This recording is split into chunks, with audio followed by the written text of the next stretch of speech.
लोग मंच पर हैं उन तमाम महानुभाव सबको मेरे तरफ से जय भीम नमो बुद्धाय।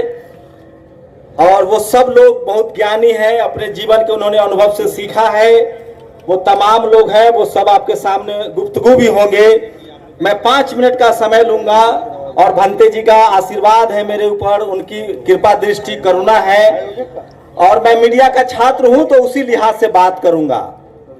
आप कल्पना नहीं कर सकते हैं कि इस देश के 90% लोगों के पास 3% संसाधन है। आज के डेट में इस देश का जिसको हम बहुजन समाज कहते हैं, जो किसान जातियां हैं, कुछ लोगों को लगता होगा SC ST OBC हैं, उनके पास जमीनें नहीं हैं, लेकिन जिनके पास थोड़ी बहुत जमीनें हैं उनका भी शोषण होता है और वही मैं आपको बताने की कोशिश करूंगा। अब गांव में जातिवाद खत्म हो गया है। सोचिए, एक कहावत सुनी होगी आप लोगों ने कि भारत सोने की चिड़िया थी। सचमुच भारत सोने की चिड़िया थी, सचमुच भारत विश्व गुरु था और सचमुच भारत में किसी घर में ताले नहीं लगते थे। वो भारत तब था जब भारत बुद्धमय भारत था। तथागत बुद्ध कोई पहले बुद्ध नहीं थे। तथागत बुद्ध को हम भगवान बुद्ध इसलिए कहते हैं कि वो हमारे आपकी तरह के इंसान के तौर पे पैदा हुए और उन्हें दुनिया को ज्ञान दिया, सत्य अहिंसा के मार्ग पर चलने के लिए कहा, इसलिए उनके नाम के साथ हमने भगवान लगाया।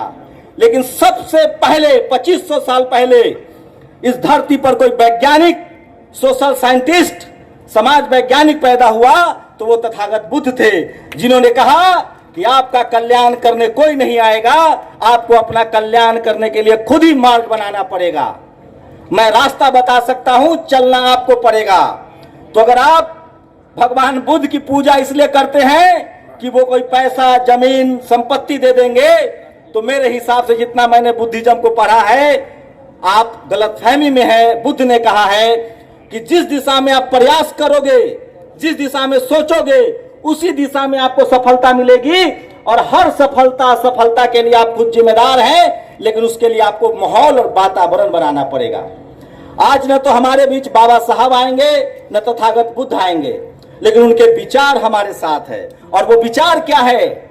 हमें मानसिक रूप से बहुत मजबूत रहना पड़ेगा।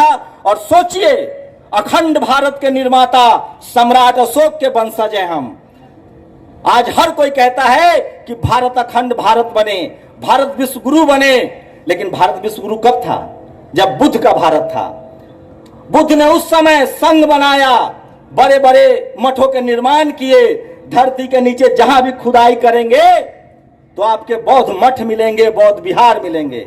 आप लोग कभी सोचते हैं कि जो इस देश के मूल निवासी थे, जो इस देश के बिजनेसमैन थे, जो इस देश के किसान थे, वो मजदूर कैसे बन गए? उसकी वजह थी हमारी सांस्कृतिक विरासत का खो जाना। हमने बुद्ध को भूल गए, हम धर्म को छोड़ दिया, हम अपने भाईचारा से अलग हो गए और हमें सांस्कृतिक रूप से गुलाम बना दिया गया। और उसी गुलामी को बाबा साहब ने 1956 में, 1950 में संविधान देकर और 1956 में धर्म का रास्ता बताकर हमें फिर से उसी रास्ते पर लाने का कोशिश किया है। अगर आपको कोई कहता है कि ये किसी एक जाति का धर्म है, विचार है, तो वो आपको ठग रहा है। वो इस देश के मूल निवासियों का धर्म है और हम लोग दया, करुणा, भाईचारा, वो तमाम पशु पक्षी जो मानवीय गुणों से भरपूर थे, जो मानव के दोस्त थे, उनको बचाने का बुद्ध ने अभियान चलाया था। तो आपके सांस्कृतिक विरासत, कल्चरल जो डाइवर्सिटी है, उसको हड़प लिया गया है। और भंते सुमित रतन जी का मैं बहुत बहुत साधुवाद करता हूं कि आज के दौर में जब बोलने पर ताला है, चारों तरफ डर है, चुप्पी है, एक भंते अपने सांस्कृतिक, सामाजिक, राजनीतिक और आर्थिक अधिकार के लिए रात दोपहर के 3 बजे और रात के 2 बजे संघर्षरत है। उनके लिए एक बार ताली बजा के स्वागत कीजिए।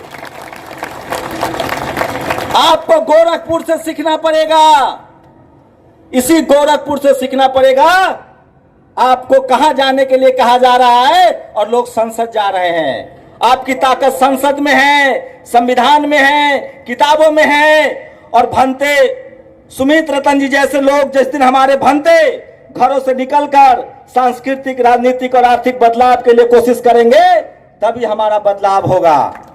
और एक बात और सुन लीजिए आप लोग, बिना टीवी अखबार के आपके नेता एक दो बार गलती से सत्ता में आ जाते हैं, सत्ता बनाए नहीं रख सकते हैं। तो ये सांस्कृतिक विरासत, राजनीतिक विरासत और आर्थिक विरासत की लड़ाई है। इसलिए धम्म की तरफ बढ़िए, बुद्ध के विचारों को अपनाइए।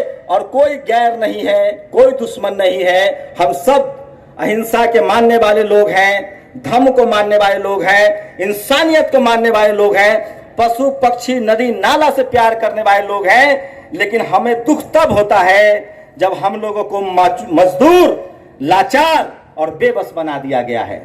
आज बहुजन समाज का आदमी कलेक्टर हो, मंत्री हो, एसपी हो, डीएम हो, उनसे एक बार पूछिए जाकर। अब जातिवाद गांव में नहीं है, जातिवाद गांव में खत्म हो गया है। किसी मजदूर को नहीं मार सकते हैं, और जो गांव में जातिवाद कर रहा है उसको सजा हो रही है। अब जो जातिवाद है वो media, judiciary, college, university, bureaucracy, business, powers, sports, film, जहां पैसे का स्रोत है वहां जातिवाद है। और अब बहुजन समाज के पढ़े लिखे लोग जातिवाद के शिकार हो रहे हैं। हम जब तक अपने धम्म के रास्ते पर, बाबा साहब ने सारे प्रयोग किए, लास्ट में वो किताब, क्यों 1956 में उनका सबसे बड़ी रैली हुई, धम्म की तरफ चलो। भारत में जब तक हम लोग अपने सांस्कृतिक विरासत की तरफ नहीं लौटेंगे, हमारा राजनीतिक विरासत, सामाजिक विरासत नहीं मिल सकता है, हम आर्थिक रूप से सुदृढ़ नहीं होंगे। और उसका रास्ता है बौद्ध धम्म का रास्ता। ये धम्म है, विचार है। मैं दावे के साथ कह सकता हूं कि इस दुनिया का कोई भी नागरिक धम्म के विचार पर चलेगा, वो अमानवीय नहीं हो सकता है, वो क्राइम नहीं कर सकता है, वो सबसे श्रेष्ठ मानव होकर निकलेगा। और मैं दावे के साथ कह सकता हूं कि भारत का कोई नागरिक जो धम्म पर चलेगा वो कभी लाचार, बेबस, गरीब, डरपोक नहीं होगा। नहीं भरोसा है तो आजमा के देख लीजिए, मैं उसका जीता जागता उदाहरण हूं। एक गरीब, लाचार, बेबस किसान के घर पैदा हुआ, मजदूर के घर पैदा हुआ, एजुकेशन ली, और जब धम्म के विचारों को समझा तो आपके सामने बोल रहा हूं। इसलिए तथागत बुद्ध और बाबा साहब अंबेडकर, फूले पेरियार, तमाम महापुरुषों के विचारों को आत्मसात कीजिए, आगे बढ़िए। और कबीर की तरह, इसी बनारस में कबीर थे, कबीर की तरह आंख में आंख डालकर बात करना शुरू कर दीजिए। आपका डर उसी दिन से निकल जाएगा और आप सम्मान की जिंदगी जीने लगेंगे। और वो रास्ता एक ही है, तथागत बुद्ध का रास्ता, धम्म का रास्ता, जो मानव कल्याण का रास्ता बताता है। और उस पर प्राउड कीजिए कि आप सम्राट अशोक के वंशज हैं, आप धम्म के अनुयायी हैं, जो हिंसा, गैर बराबरी, भेदभाव और वैज्ञानिक दृष्टिकोण को अपनाता है और इन तमाम बुराइयों को खत्म करता है। इसलिए धम्म में अगर कोई एक बुराई निकाल दे तो मैं धम्म छोड़ दूंगा। इसलिए मैं कह रहा हूं, हम पूरी दुनिया को रास्ता दिखाने वाले। अंत में जब दुनिया के किसी देश में भारत के राष्ट्रपति, प्रधानमंत्री जाते हैं तो कहते हैं हम बुद्ध की धरती से आए हैं। इसलिए बुद्ध को आत्मसात कीजिए, उनको पढ़िए। उनके पढ़ने से, उनके रास्ते पर चलने से आपकी बीमारी, आपकी गरीबी, आपकी अशिक्षा, आपकी लाचारी, आपकी बेबसी और आपका डर खत्म होगा। क्योंकि बुद्ध वो ताकत है जो अंगुलीमाल को भी धम्म के रास्ते पर ला देता है। इसलिए मैं कह रहा हूं, धम्म कोई कर्मकांड नहीं है, धम्म एक विचार है जो इंसान को बेहतर इंसान बनाता है। जय भीम, नमो बुद्धाय। बहुत बढ़िया, बहुत बढ़िया, बहुत अच्छा भाषण।